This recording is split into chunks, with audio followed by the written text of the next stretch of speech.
Welcome to the Forbidden Library podcast. I'm your host, Ben Carter. In the shadowy corners of history, where knowledge blends with the arcane and magic intertwines with faith, there exists a text of profound significance, a manuscript veiled in secrecy, whispered about in hushed tones, hidden from the eyes of the uninitiated. This is the Shams al-Ma'arif, often translated as the Sun of Knowledge, a legendary grimoire of Islamic magic. Its origin dates back to the 12th century, and it is attributed to the renowned scholar and magician al-Buni, a figure shrouded in just as much mystery as the book itself. The Shams al-Ma'arif is not just a book, but a complex mosaic of occult knowledge, bridging the gap between the spiritual and the empirical world. It is a manual of talismans, incantations, and esoteric symbols, each page imbued with an aura of sacred power, each word a key to unlocking the mysteries of the universe. But the Shams al-Ma'arif is not merely a collection of spells and rituals. It is a window into a world where magic is not an aberration, but an integral part of the cosmic order, a natural force that flows through everything, linking heaven and earth. In the world of the Shams al-Ma'arif, magic is a path to wisdom, a means to ascend to higher realms of understanding, and a way to harness the hidden currents of the universe. Yet the Shams al-Ma'arif is not a text to be trifled with. Its power is said to be so immense that it should only be used by those with the knowledge and wisdom to wield it responsibly. Misuse of the book's teachings can lead to disaster, or so it is said. There are tales of practitioners who, in their arrogance or ignorance, invoked forces they could not control, resulting in dire consequences. The Shams al-Ma'arif continues to cast a long shadow over the world of Islamic magic. Despite attempts by authorities to suppress it over the centuries, copies of the book have survived, passed down from generation to generation, its teachings kept alive by a dedicated few. Today, the Shams al-Ma'arif remains a touchstone for those who dare to delve into the world of Islamic magic, a testament to the enduring power of forbidden knowledge. As we peel back the layers of the Shams al-Ma'arif, we are not just exploring a book, but a worldview, a philosophy, and a tradition that challenges our understanding of reality. We are stepping into a realm where magic is not just possible, but a fundamental part of the universe, where the lines between the spiritual and the physical blur, and where knowledge is power in its most literal sense. We invite you to join us on this journey into the world of the Shams al-Ma'arif as we delve into the heart of Islamic magic and uncover the secrets of one of the most mysterious books in history. To fully comprehend the significance of the Shams al-Ma'arif, it is crucial to first understand the cultural and historical context in which it was born. The text hails from the Islamic Golden Age, a period spanning the mid-7th to mid-13th centuries. This was a time of unprecedented intellectual and cultural growth in the Islamic world, an era when science, philosophy, and the arts flourished. At the heart of this intellectual revolution was the city of Baghdad, the capital of the Abbasid Caliphate, and the epicenter of learning and scholarship. The Abbasid Caliphate, which ruled from 750 to 1258, was renowned for its patronage of the arts and sciences. Scholars from all over the Islamic world and beyond gathered in Baghdad to share knowledge and ideas, creating a vibrant intellectual culture that encouraged exploration and innovation. It was within this cultural milieu that the Shams al-Ma'arif was conceived. The author, Ahmad al-Buni, was a product of his time, deeply influenced by the spirit of intellectual inquiry that permeated the Abbasid Caliphate. Al-Buni was a scholar and mystic, well-versed in the esoteric sciences, and his work reflects the convergence of science, philosophy, and spirituality that characterized the Islamic Golden Age. The Shams al-Ma'arif is a product of this rich tapestry of influences. It is a fusion of Islamic mysticism, known as Sufism, and the Hermetic tradition, a philosophical and spiritual system that originated in ancient Egypt. Sufism emphasizes the inner spiritual dimensions of Islam and seeks to cultivate a direct personal experience of the divine. Hermeticism, on the other hand, is a system of thought that seeks to understand the underlying principles of the universe and to harness these principles to achieve spiritual transformation. The Shams al-Ma'arif is a bridge between these two traditions, combining the spiritual insights of Sufism with the practical wisdom of Hermeticism. It is a manual for spiritual transformation, offering guidance on how to navigate the inner realms of the self and harness the forces of nature to attain spiritual enlightenment.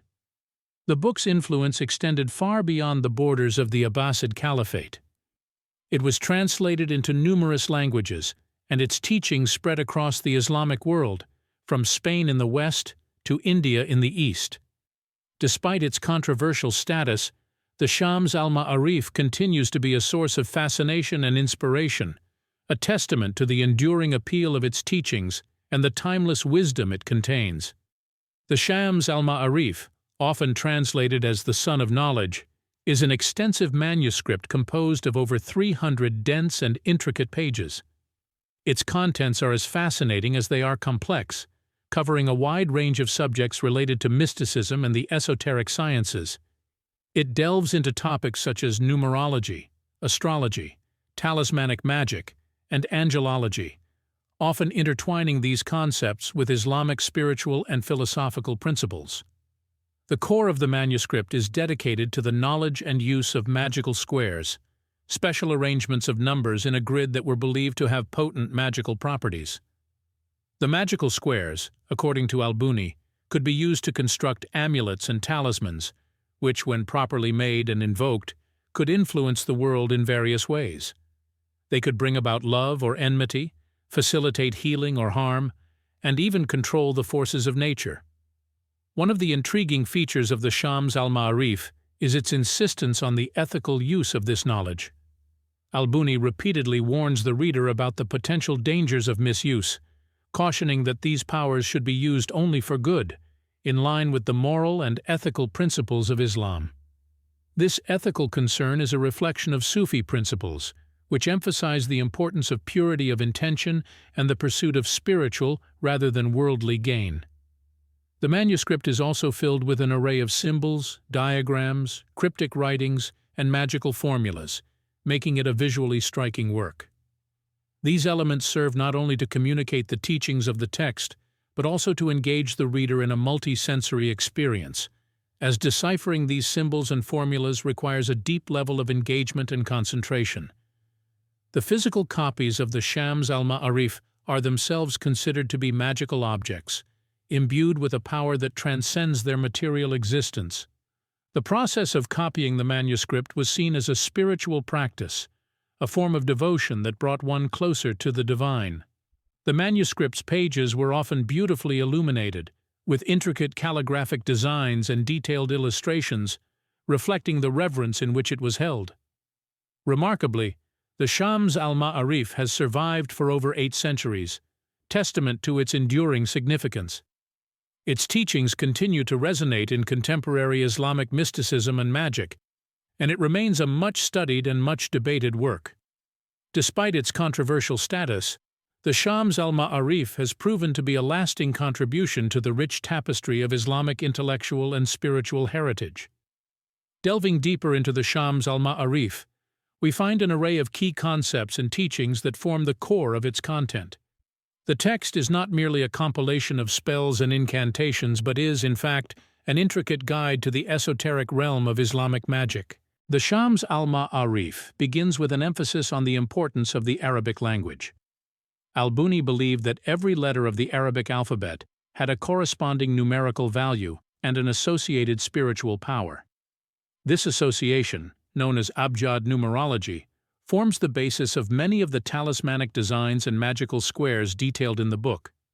Further into the text, Al-Buni presents an expansive exploration of the names of God, a concept rooted in Islamic theology. These divine names, according to Al-Buni, can be invoked to unlock various aspects of divine power. Each name has a specific property and effect, and can be used to create amulets for protection, healing, love, or other purposes, depending on the practitioner's needs and intentions. The Shams al-Ma'arif also delves into the realm of spiritual entities, including angels, jinn, and demons. Al-Buni provides detailed descriptions of these beings, along with methods for summoning and communicating with them. While these practices are fraught with danger and potential harm, Al-Buni maintains that with the correct knowledge, ethical intent, and proper ritual preparation, these entities can be negotiated with safely. However, these concepts and practices are not without their dangers. The Shams al-Ma'arif is considered by many to contain forbidden knowledge, and its misuse can lead to catastrophic consequences. Al-Buni himself warns of the perils of dabbling in the occult without proper understanding and preparation. Misinterpretation of the text, improper use of divine names, or failure to adhere to the strict ethical guidelines can attract harmful spiritual entities or unleash destructive forces. The text also warns of the potential for moral corruption. The power that can be harnessed through the practices detailed in the Shams al-Ma'arif can easily be misused for selfish or malevolent ends. Al-Buni repeatedly emphasizes the importance of purity of intent and warns against using these practices for worldly gain or to harm others. Despite these dangers, the Shams al-Ma'arif is not a text of dark magic or demonic pacts. Instead, it is a guide to a complex and powerful spiritual tradition that seeks to harness the divine power inherent in the world around us, guided by the moral and ethical principles of Islam. It is a testament to a deeply mystical understanding of the universe, where every letter, number, and name holds a key to the divine. Delving into the physical and historical authenticity of the Shams al-Ma'arif, it's worth noting that the text was first published in the 12th century, and countless copies have been made since that time. The original manuscript, written in Arabic, is believed to have been penned by Al-Buni himself, though the original copy has not survived the ravages of time. Historians and scholars find themselves faced with a variety of interpretations and translations, making it a challenge to determine the absolute authenticity of any given version. Considered one of the most influential books on Islamic esotericism, the impact of the Shams al-Ma'arif is undeniable. Its influence extends across centuries and continents, from the Middle East to Africa, and even into Europe. In fact, many of the magical squares and talismanic designs found in European grimoires of the late Middle Ages and Renaissance bear striking similarities to those contained within the Shams al-Ma'arif, suggesting a transference of knowledge. The Shams al-Ma'arif's historical authenticity is further cemented by its references within other works. Numerous other Islamic scholars and mystics have quoted or referenced the Shams al-Ma'arif in their writings.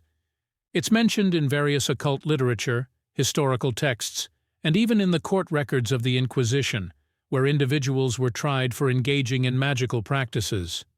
However, despite its extensive influence, the text has been a subject of controversy. It was, and still is, viewed with suspicion by some authorities within the Islamic world.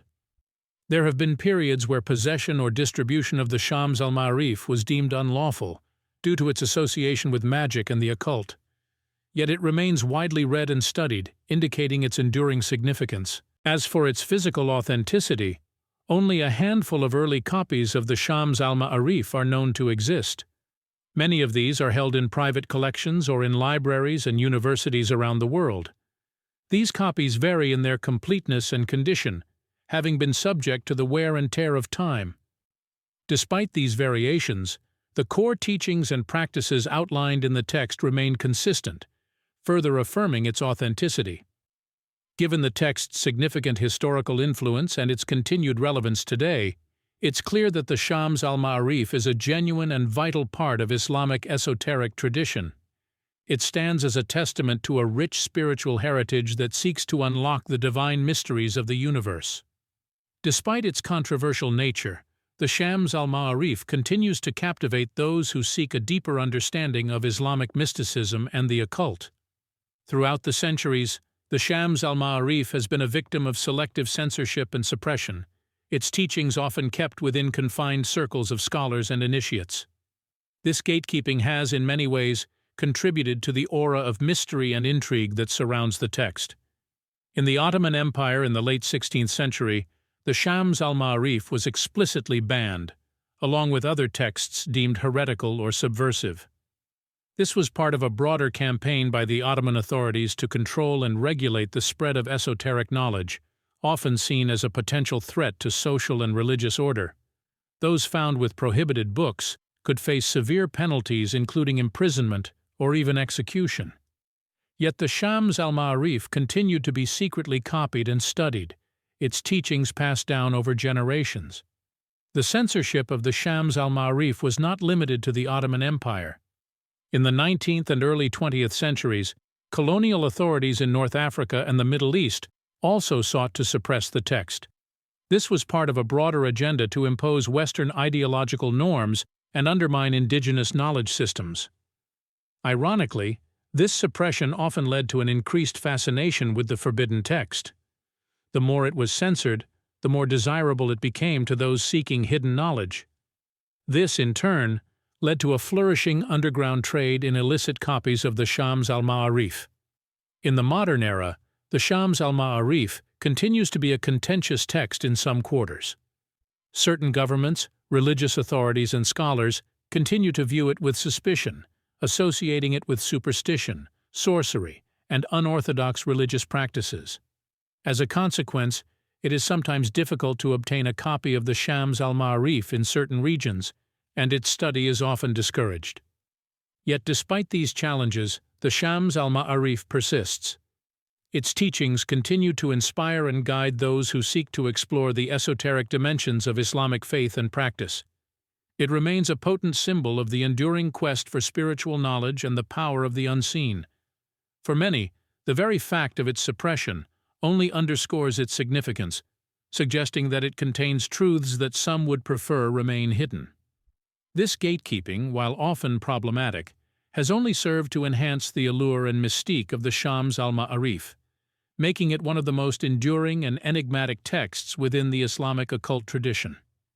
To grasp the spiritual, occult, and mystical implications of the Shams al-Ma'arif, one must first understand the broader context of Islamic esotericism, a tradition that seeks to explore the hidden spiritual dimensions of reality. This tradition, also known as Sufism or Tasawwuf, emphasizes personal spiritual growth and direct experiential knowledge of the divine. It's within this context that the Shams al-Ma'arif should be viewed, as a guidebook for those seeking to traverse the unseen realms and tap into the divine mysteries. The Shams al-Ma'arif elucidates on the concept of ilm al-huruf, or the science of letters, a system of symbolic interpretation based on the Arabic alphabet. Each letter is thought to have a specific spiritual energy or vibration, and by understanding these energies, one can influence the world around them. This concept is deeply rooted in the belief that the universe is a manifestation of divine speech, and thus, by mastering the science of letters, one can draw closer to the divine. The text also delves into the realm of the jinn, unseen beings made of smokeless fire, according to Islamic tradition. Here, the Shams al-Ma'arif serves as a manual on how to interact with these entities, providing rituals, incantations, and talismans designed to summon or repel these beings. This aspect of the text underlines a central theme in Islamic esotericism: the existence of unseen spiritual entities and the potential for human interaction with them. Yet it's crucial to note that the Shams al-Ma'arif is not merely about gaining power over the unseen world. It also emphasizes the importance of spiritual purification and ethical conduct. The text repeatedly warns that the misuse of this knowledge can lead to disastrous consequences, both in this world and the next. This aligns with the broader ethos of Islamic mysticism, which values spiritual purity and self-discipline as prerequisites for any genuine engagement with the divine. At its core, the Shams al-Ma'arif is about the pursuit of gnosis, or divine knowledge, and the transformation of the self that comes from such a pursuit. Its teachings reflect the belief that behind the veil of physical reality lies a spiritual realm, teeming with divine secrets waiting to be uncovered. In this sense, the Shams al-Ma'arif is an invitation to embark on a spiritual journey, a journey that promises profound insight, self-discovery, and a deeper connection with the divine. It's an invitation that continues to resonate with seekers of spiritual and esoteric knowledge, despite centuries of suppression and censorship. The echoes of the Shams al-Ma'arif can be heard in the modern world, particularly in various forms of media and subcultures. A significant example comes from the world of literature and cinema, where the influence of this ancient text is most apparent in works dealing with the supernatural or the esoteric. Consider the realm of fantasy fiction, where authors often incorporate elements of real-world occult traditions into their imaginary worlds. A book of magic, a talisman with a secret name inscribed on it, or a character who communicates with unseen entities. These are all tropes that readers of fantasy will be familiar with, and they can all trace their roots back to texts like the Shams al-Ma'arif. While not explicitly mentioned, the principles and concepts from this text have found a new life in the imaginative landscapes of modern storytelling. This influence extends to cinema as well. The genre of horror, in particular, has often drawn upon the themes found in the Shams al-Ma'arif. Films featuring jinn, for instance, are not uncommon, and they often depict these entities in a manner consistent with Islamic tradition. The rituals, incantations, and talismans used to interact with these beings are also frequently featured, with filmmakers drawing upon the rich visual imagery provided by the Shams al-Ma'arif and similar texts. Even in the world of music, particularly in genres like heavy metal and psychedelic rock, references to the Shams al-Ma'arif and its concepts can be found. Album covers often feature esoteric symbols. Lyrics deal with themes of spiritual transformation in the unseen world, and band names sometimes allude to entities or concepts from Islamic mysticism. These artistic choices reflect a wider fascination with the occult and the esoteric, a fascination that the Shams al-Ma'arif has undoubtedly contributed to. In the realm of visual arts, too, the influence of the Shams al-Ma'arif is evident. Artists often incorporate esoteric symbols into their work, using them to convey deeper meanings or to evoke a sense of mystery. And in the world of digital art and graphic design, Arabic calligraphy, a key component of the science of letters as outlined in the Shams al-Ma'arif, is a popular aesthetic choice. Yet the influence of the Shams al-Ma'arif is not limited to the world of arts and entertainment. In the sphere of alternative spirituality and occult subcultures, this text is often cited as an authoritative source on Islamic magic. Its teachings are discussed in online forums, referenced in modern grimoires, and even practiced by individuals seeking to explore the boundaries of reality. The Shams al-Ma'arif, despite being centuries old, continues to resonate in the modern world, its echoes reverberating through our books, movies, music, art, and spiritual practices. A testament to the enduring power of its teachings, and to the human fascination with the mysterious and the unseen. While the Shams al-Ma'arif has been embraced by many as a cornerstone of Islamic occult tradition, it has also sparked a series of fringe interpretations and hidden theories. These divergent perspectives often delve into the esoteric, seeking to unravel hidden meanings and latent power locked within the text.